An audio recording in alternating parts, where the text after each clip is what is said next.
Subscribe to Awaaz today. Click on the bell icon for latest national and international buzzing news.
असं एक तर पहिली गोष्ट स्पष्टपणाने सांगतो की पवारसाहेबांच्या तालमीत तयार झालेला कुठलाही माणूस कधीही विकासाला विरोध करत नाही.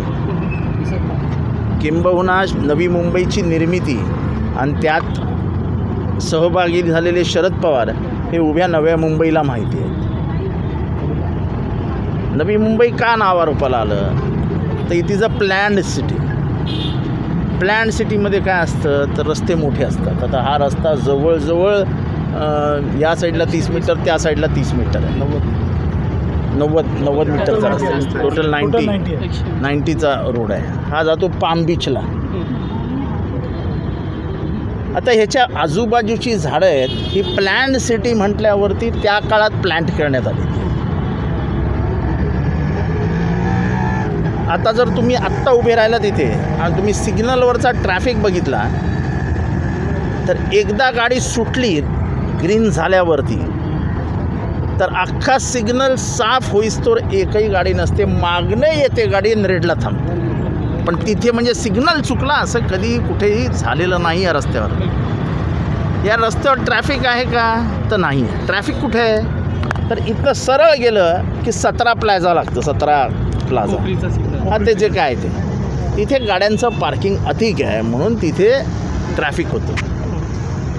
त्याचं बाह्य वळण काढून तुम्हाला काही करता येतं का याचा प्रयोग करायला हवा. दुर्दैवाने महानगरपालिकेने तो केलाच नाही. त्याचा अभ्यासच केला नाही. आता मला माहीत नाही पोलिसांचा रिपोर्ट कधी आला, कुठून आला, कसा आला, कुठल्या दबावाखाली आला. पण जे सर्वसामान्य नागरिक मला इथनं फोन करतायत, मला येऊन भेटले, मी गपचूप येऊन त्यांची जी चर्चा केली, त्यांचं सगळ्यांचं म्हणणं आहे की साहेब इथे कधी ट्रॅफिकच होत नाही. आणि माझा वैयक्तिक अनुभव विचाराल तर गेले अनेक वर्ष मी पाम बीचवरनं पुण्याला जातो कारण का तिथे बाहेरच्या बाजूला ट्रॅफिक असतो असं मत होतं. आणि पाम बीचवरनं जाताना एक वेगळा आनंद मिळतो. जेव्हा आपण पुण्याला जातो उजवीकडे लश ग्रीन दिसतं, म्हणजे तो पूर्ण असा एक छान पट्टा दिसतो. मला तर कधी आयुष्यात आठवत नाही ते ट्रॅफिक झालेलं आहे. त्याच्यामुळे काही पर्याय निघतो का हा महानगरपालिकेने बघायला हवा. ही वर्क ऑर्डर देताना एवढी घाई का करायची. महानगरपालिकेचे आयुक्त IAS आहेत. एखाद्या IASला संपूर्ण भागाची सगळी माहिती असते. तो सगळं रिपोर्टिंग घेत असतो. त्याचं सर्वसामान्यांशी तो टचमध्ये असतो. आता इथल्या सर्वसामान्यांचं मत काय हे जाणून घेतलं. ऑब्जेक्शन सजेशन्स जे काय असेल ते. एवढी सगळी झाडं कापायची. आज गरमीचा आपल्याला त्रास का होतोय माहिती आहे. सगळं ग्रीन कवर जात आहे. आता एवढी झाडं उगवायला किती वर्ष लागतील. हा पाम बीच रोड झाला कधी, ही झाडं लागली कधी. त्याचा अभ्यास केला आहे कोणी? हे आजूबाजूची जी सावली आहे त्याच्यातनं आता आपण इथे उभं आहोत, बरोबर? तिथे गेल्यावरती किती गरमी होते आणि त्याच इथे आहोत तर घाम येतोय का? नाही येत. तेव्हा विकास हवाच, पण तो विकास होत असताना नैसर्गिक समतोल जो साधला जातो तो नैसर्गिक समतोल जर बिघडवला तर या नवी मुंबईची जी खरी शान आहे, हिरवीगार आहे नवी मुंबईची, याचं ग्रीन कवर अतिशय उत्तम आहे, ते सगळं नष्ट होईल. आणि म्हणून इथल्या नागरिकांच्या जे मनात आहे ते राष्ट्रवादी काँग्रेसच्या मनात आहे. राष्ट्रवादी काँग्रेस खरं तर सरकारचा सर्वात जास्त पैसा सिडकोची निर्मिती, सिडकोने नंतर केलेलं प्लॅनिंग हे सगळं पवारसाहेबांच्या माध्यमातून सुरू झालं. इथल्या ग्रामस्थांना, स्थानिक भूमिपुत्रांना 12.5% जमीन, हे सगळं हे पवारसाहेबांमुळे सुरू झालं. त्यामुळे आमचा अजिबात विकासाला विरोध नाही. पण तुम्ही जेव्हा 361 कोटी रुपयाचं टेंडर काढून त्याची वर्क ऑर्डर एवढ्या घाई गडबडीने देऊन पहिला जो ॲडव्हर्टाईज आली या सजेशन ऑब्जेक्शनची, ती कुठे आली? नवनगर नावाच्या पेपरला, ज्याचे वाचणारे 500 लोक नाही आहेत. नंतर ती लोकसत्तेत आली, ती ठीक आहे, ती डोळ्यात धुळफूक करायला की नाही ना बघा आता लोकसत्तेला पण दिली बरं का, आधी नवनगरला का दिलीत? त्याच्यावर कारवाई होणार आहे का ज्यांनी नवनगरला दिली ती?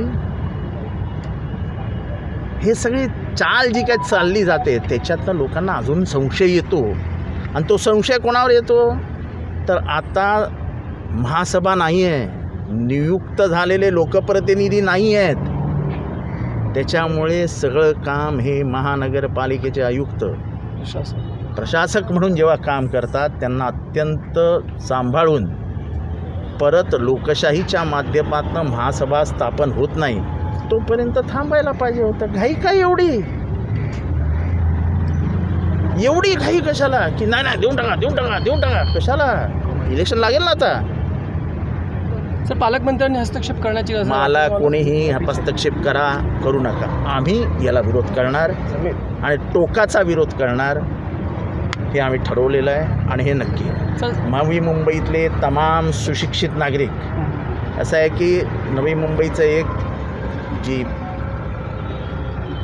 हे आहे स्टेचर आहे ते म्हणजे इथला हा संपूर्ण भाग हा कॉस्मोपॉलिटन भाग.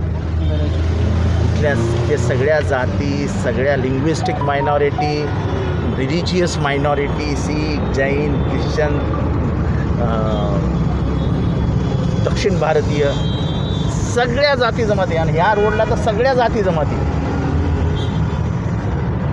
आणि ते सगळे सुशिक्षित माणसं हे नेहमी oxygen, carbon dioxide, carbon emission, global warming याच्यावरती सगळ्यांवरती चर्चा करत असतात. आणि त्या समूहाने देखील ह्याला विरोध केलेला आहे. लोकांचा विरोध पत्करून त्यांना दाबून विकास नाही होत. तुम्ही लोकांना बरोबर घ्या, त्यांच्याकडे पर्याय मागवा, काय होऊ शकतं, काय करावं लागेल, असे तुम्ही ब्रिज घालणार असाल तर मला वाटतं तुम्ही ही वेल प्लॅन सिटी जी आहे तिचा मूळ गाभा जो आहे तोच नष्ट कराल आणि तो नष्ट आम्ही होऊ देणार नाही. मग एवढे दिवस काय त्यांना पाऊस वाटत होता की शिवाजी पार्कावर, बाकी ठिकाणी जेव्हा त्यांनी सभा घेतल्या तेव्हा काय छत्री घेऊन उभे होते की काय? याचा अर्थ त्यांच्या भाषणालाच काय अर्थ उरलेला नाही, त्याच्यात काही मटेरियल नाही आहे. बोलायचं म्हणून बोलतात, लोकही ऐकायला जातात, कॉमेडी शो प्रत्येकालाच बघायला आवडतो. दुसरा त्यांनी उल्लेख असा केलेला आहे की एक सापळा रचला गेला होता आणि त्या ट्रॅपमध्ये त्यांना फसायचं नव्हतं म्हणून त्यांनी अयोध्याचा दौरा जो आहे तो रद्द केला. त्याची त्यांनी कोणी सापळा रचला, कोणी काय केलं हे त्यांना माहीत. आम्हाला त्या वादातही पडायचं नाही. आम्ही त्यांना अयोध्याला जातानाही शुभेच्छा दिली आहे.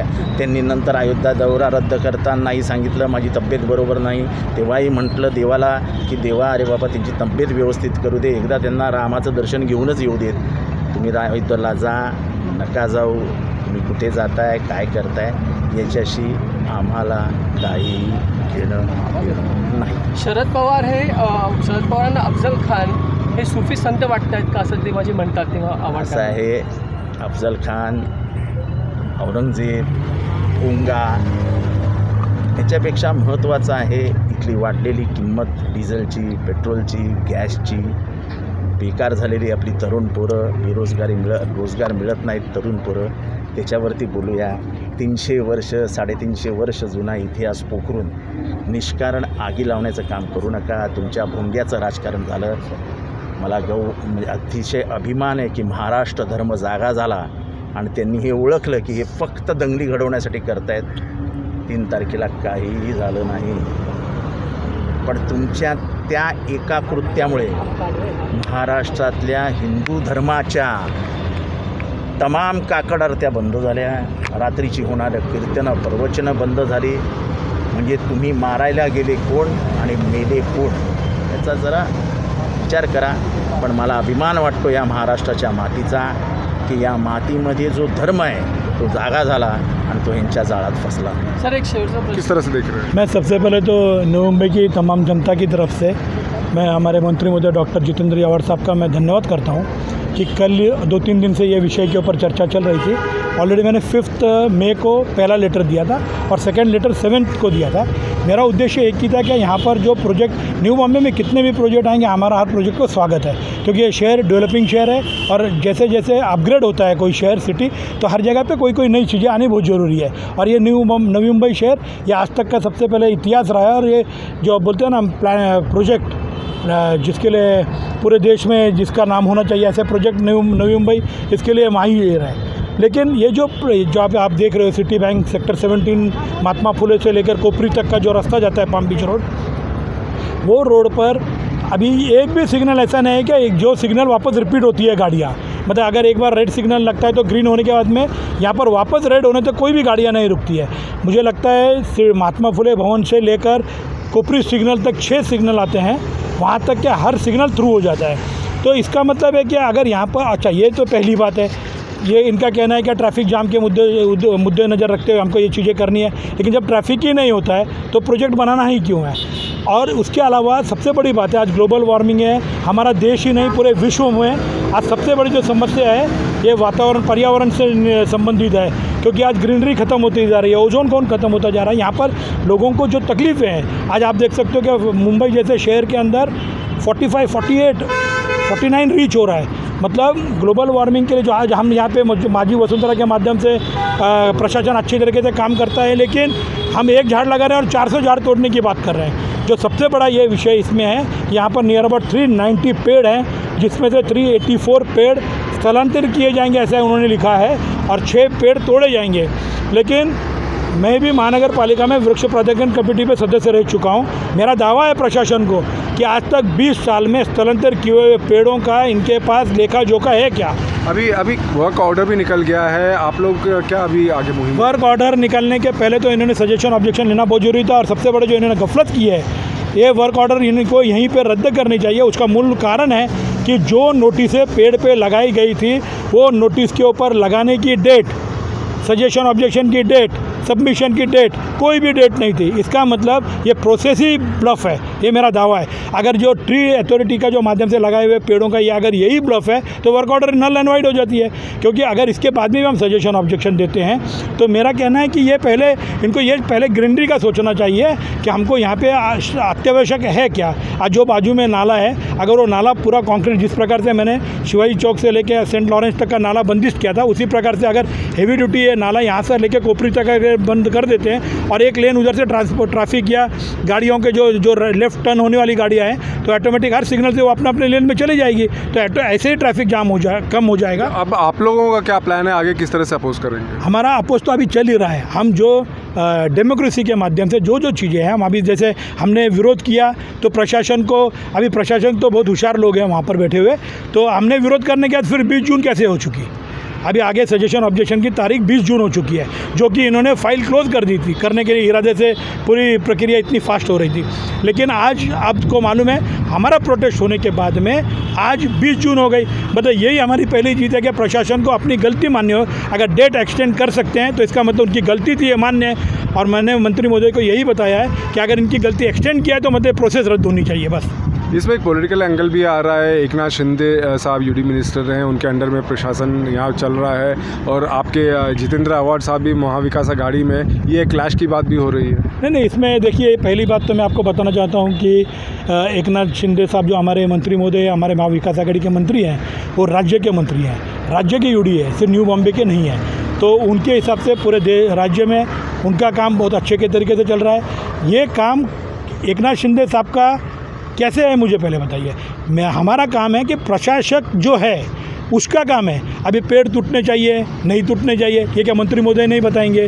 ये प्रशासन जिस वक्त फाइल बनती है, फाइल के अंदर आने वाली चीज़ें क्या क्या हैं, उसको मुद्देनजर का हमारा सिटी इंजीनियर डिपार्टमेंट है, गार्डन डिपार्टमेंट है, वृक्ष प्राधिकरण डिपार्टमेंट है, डीएमसीज है, उसके ऊपर कमिश्नर है, जिसके ऊपर लाखों रुपया पगार दिया जाता है, जो हमारे प्रॉपर्टी टैक्स से आने वाले पैसों से पगार दिया जाता है। तो इसमें कोई भी प्रकार का क्लैशेस नहीं है। हमारा दावा है जो प्रशासन ने काम किया है वही गलत है, तो वो रद्द होना चाहिए। Subscribe to Awaaz today. Click on the bell icon for latest national and international buzzing news.